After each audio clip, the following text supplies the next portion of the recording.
mo? Ano sabi mo? Kuya, hindi nila malalaman kung nasan ako. Promise. Nagatago ako dito sa labahan. Eto na, kumain mo si Trina. Pumunta ka dito. Ang setting Clarice de Guzman. Pumaray ko yung lapel ko. Maligo ako.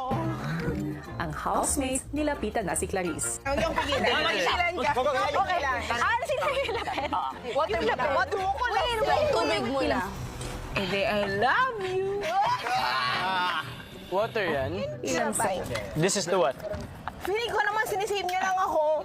Kasi nagluluto ako. Hindi!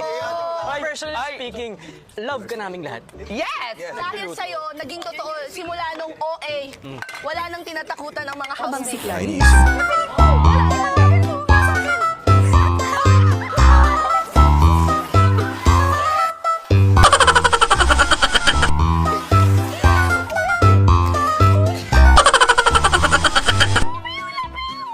ang housemates, inalalayan si Clarice pagkaako nito. Uwi na ako kayo.